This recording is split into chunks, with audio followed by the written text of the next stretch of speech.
Welcome, Hotep, everybody, Nubians, Hot Topics. Today we're here to talk about our history, our people, and our connection and our spiritual connection with our people and our ancestral heritage.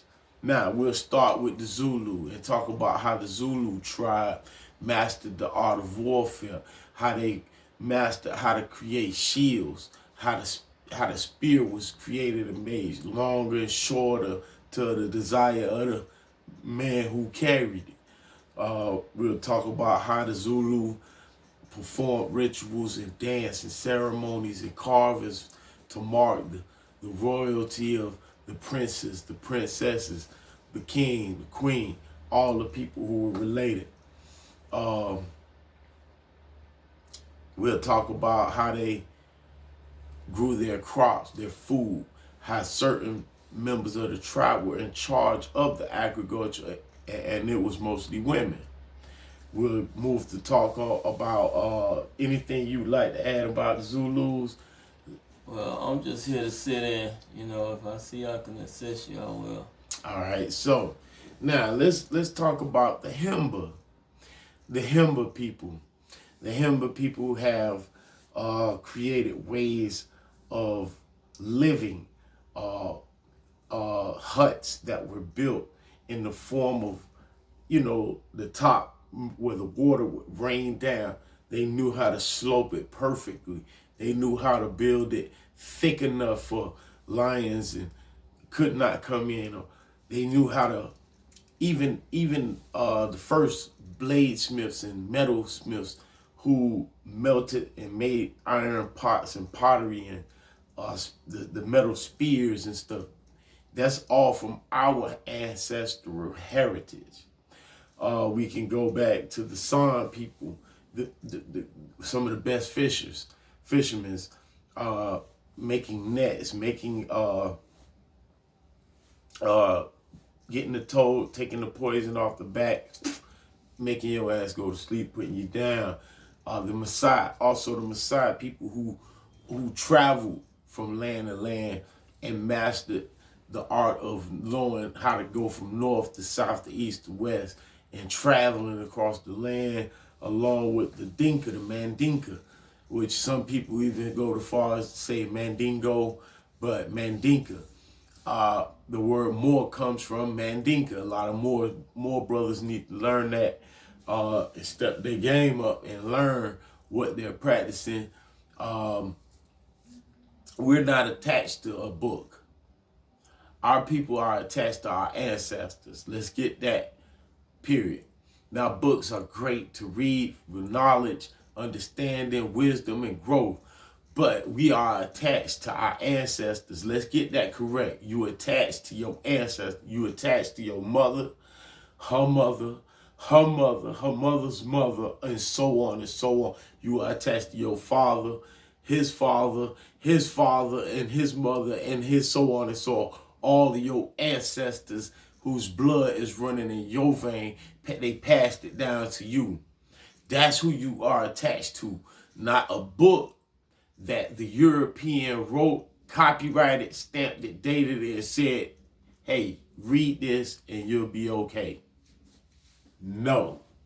So the books are great stories. His story is a great story to read. The Bible is a great story. I've read it. Plenty of people have say they read it. It's a good story put together. Would you agree? I agree. And it's an interesting book. You will learn a lot. Some of the stories in them make sense. Some of them don't. You know how to use common sense and divide what makes sense from what don't make sense. They don't want you to, but that's what you have to do. And we as Nubians, Congo men, Mandinka, Himba, Zulu, San, Maasai, Fawn, whatever tribe we are descended from, because pretty much all us mixed up with all the tribes. The Wolof tribe, I'm saying the Pygmy, everybody mixed all up. So we could claim all the tribes out of Africa. The Ashanti, the Shanti tribe, Boa Ashanti, a lot of they say the tribe of Benjamin, attached to the Ashanti, but the Ashanti was first. There is no real like Benjamin, but the Judah, the Benjamin, the Ephraim, all of that's made up by the European, the Roman, the Greek, and all that they added all that. But that's cool. That's cool. But in the original tribes of Africa, you won't find those names. You will find the names that I'm speaking of. So we got to attach ourselves to our ancestors and let these people's ancestors and stories go, and attach ourselves to our own bloodline and our own history and our own land, the heritage that we are from. So we move on to the Yoruba, the Bantu, the Yoruba and the Bantu people. Come on now, that's all over Africa, from the South Africa to East Africa to West Africa to North Africa. Now, you know a little bit about the Bantu and the Yoruba. Not really. Okay, so we'll tell you this. Bantu, Yoruba, Zulu, Congo, Mandinka, Himba, Wolof. All these tribes are over here in the West. When I say the West, I mean the Caribbean, the South Americas, and the North Americas.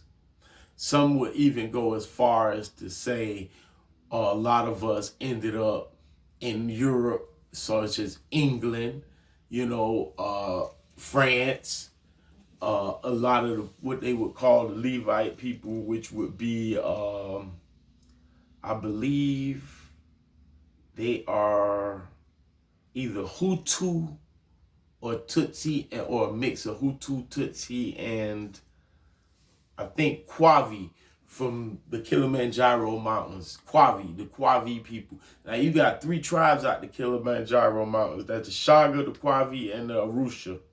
Now the Arusha, the Kwavi, and the Shaga are 3 distinct tribes. They all would appear to be having a little bit of Nilot. And the Nilot tribe is considered to be the tallest tribe in the world, period. Nilots. So we talk about the Nilots, the big Nilots, who went all the long distance races in the Olympics and all that, though they would be considered descendants of the Nilot tribe. So we've covered a lot of tribes today. We're going to get back into detail and a little bit more spiritual guidance with how we go through Papa Legba, how we go through Anubis to get to certain places and realms, and how our ancestors left us markings and pyramids and statues and inscriptions on walls of ships and everything and stuff like that, to let us know who we are, where we come from, and our ancestral heritage. They left us these historical landmarks for us to know ourselves. But yet some people take it, put it in museums, and tell us we got to pay to come see it. But that's another story, folks. But we'll get back on it. Today was a great, interesting subject day.